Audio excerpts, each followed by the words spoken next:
Anyone who makes any form of narrative art, whether that be illustration, concept art, animation, or anything similar, knows the value of a good facial expression. But if you want to make comics specifically, you'll have to be able to draw many kinds of facial expressions, on different faces, from different angles, and expressing many different kinds of emotions. The expressions you see here are just a small selection of the many, many different faces I've had to draw for my webcomic. In this presentation, I hope to show exactly how you can learn to make faces like these yourself, and also show how I usually teach this kind of topic. Many different muscles work in tandem to create the infinite variety of expressions that we see in our day-to-day lives. Even if you're not drawing humans, your expressions are still going to be based on the human emotions that your readers are familiar with. I personally don't think that you have to know every single muscle to know how to draw these expressions, but it is good to know just how much variety there is.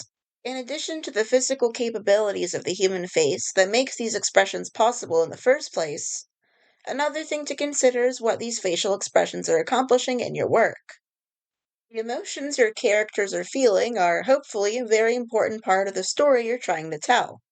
What emotions your characters are going to feel in any given situation is a very good way to establish what kind of person they are.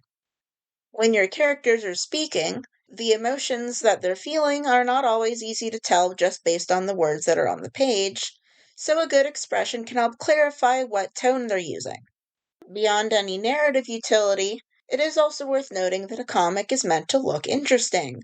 So if you have lots of different kinds of expressions, you'll more easily be able to hold a reader's interest.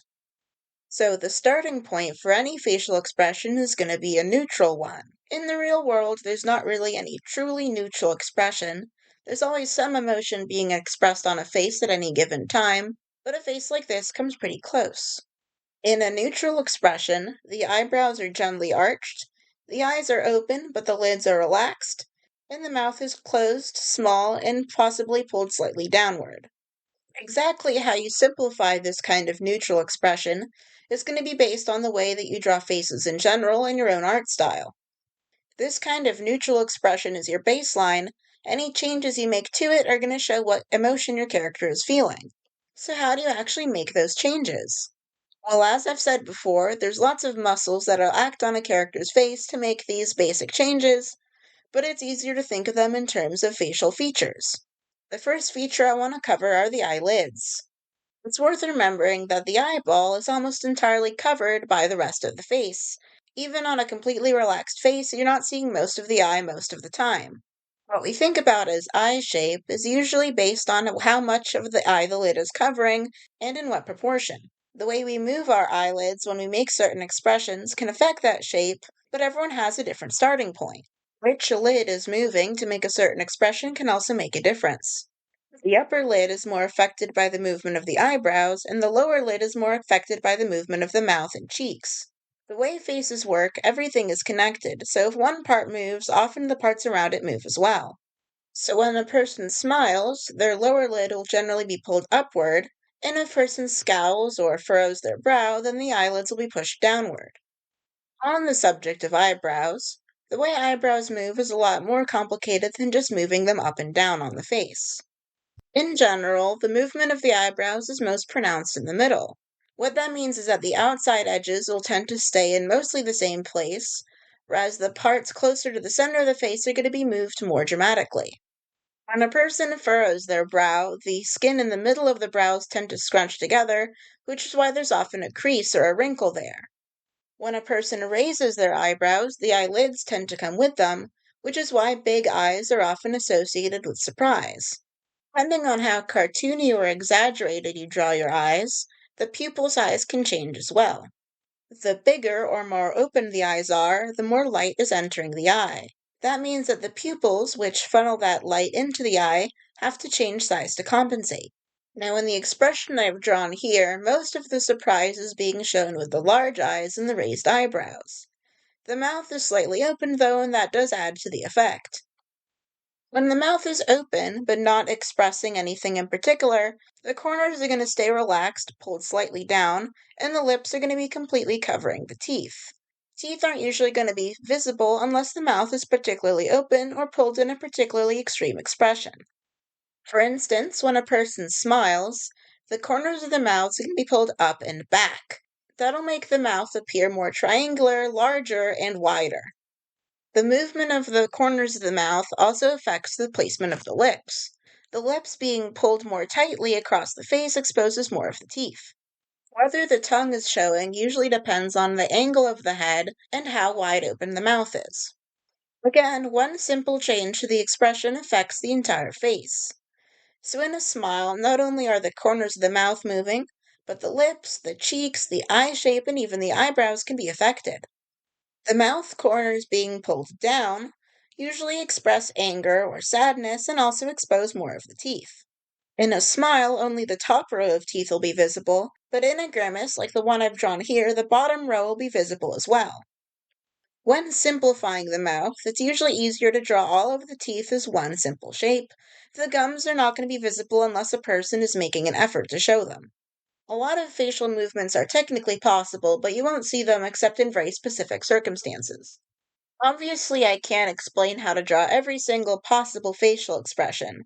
The important skill to learn is what individual parts of the face move, how they move, and what other parts of the face they affect.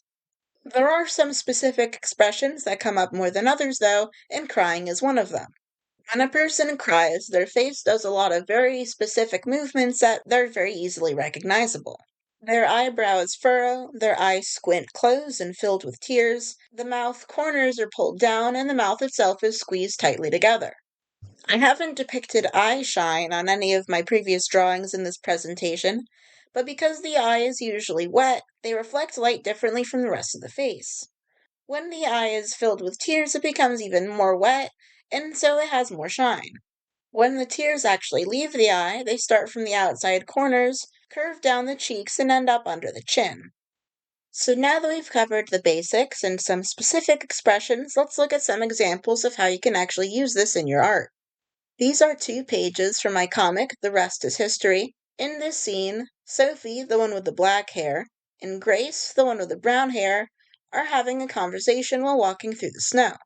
In the first panel, Grace is doing a pretty standard smile, teeth showing, tongue slightly showing, corners of the mouth up and back, eyes slightly squinted, and eyebrows raised. Sophie, on the other hand, is making a bit of a sarcastic comment. So her eyebrows are furrowed and her eyes are closed. Her mouth is smiling still, so you know that she's having a good time, but one of the corners of the mouth is pulled back more than the other one to show that she's making a bit of a smirk. In the next panel, Sophie gets more serious. Her eyebrows furrow more, her eyelids go down, the corners of her mouth go down as well, and her mouth gets a little bit smaller. While she's talking, Grace slips on a patch of ice and Sophie gets scared. Her eyebrows furrow even more, her pupils get smaller, her eyes widen in surprise, and her mouth opens up into more of a grimace. Like I said before, sometimes an expression is more about visual interest than actually depicting an emotion, which is the case in the next panel here. Sophie is seeing something, we're going to see what in the next panel, but for now we just get a close-up on the eyes. Grace fell over, but she's still laughing. Her mouth is still wide and pulled back at the corners. Her eyes are squinted upwards, showing that she's still happy, but her eyebrows are a little bit furrowed, showing that maybe she's hurt more than she's letting on. At no point on either of these pages is an expression repeated. All of the expressions show what emotion the character is feeling in a particular moment and gives a bit of a hint of their personalities. In some particular circumstances, though, a single facial expression can hold the weight of an entire scene. Sophie's an immortal time traveler who's recently taken on Grace as a traveling companion. In this scene, they're having a nice candlelit dinner, talking to each other and learning more about each other's histories. Grace is a lesbian who comes from a more conservative background. Grace wants to know Sophie's opinion on gay issues, but is nervous to bring up the question. In the lead up to asking Sophie about her opinion, Grace's eyelids go down, her brows furrow, she finds it hard to make eye contact, and the corners of her mouth pull down. Sophie's expression is originally neutral, but she finds it hard to suppress a laugh. The corners of her mouth pull up and her eyes squint, but her eyebrows furrow a little bit to show her embarrassment. Sophie makes a joking reference to the fact that Grace is asking her about gay issues, but she is in fact a lesbian herself. It takes Grace a second to realize what she means, but then has a sudden realization that stops her in her tracks. This scene and this page turns this comic from a fun adventure to a romance story. What Grace is thinking in this panel is never made entirely explicit, but you can guess based on the face she's making. In the second to last panel, her face is actually pretty neutral. Her eyes are a little bit bigger than they normally are, her eyebrows are a little bit raised, and her mouth is a little bit open, but for the most part she isn't fully processed what's going on. The changes in the next panel are also pretty subtle, but the zoom in helps emphasize the difference. The eyebrows go slightly up, the mouth corners pull slightly down, and the pupils get a little bit smaller to emphasize the way the eyes are widening.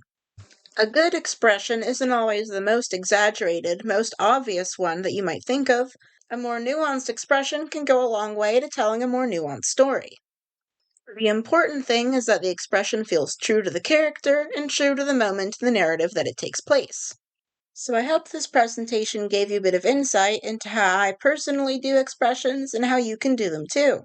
Please let me know if this kind of content is something you'd like to see more of. Thanks for watching and best of luck with your own artistic endeavors.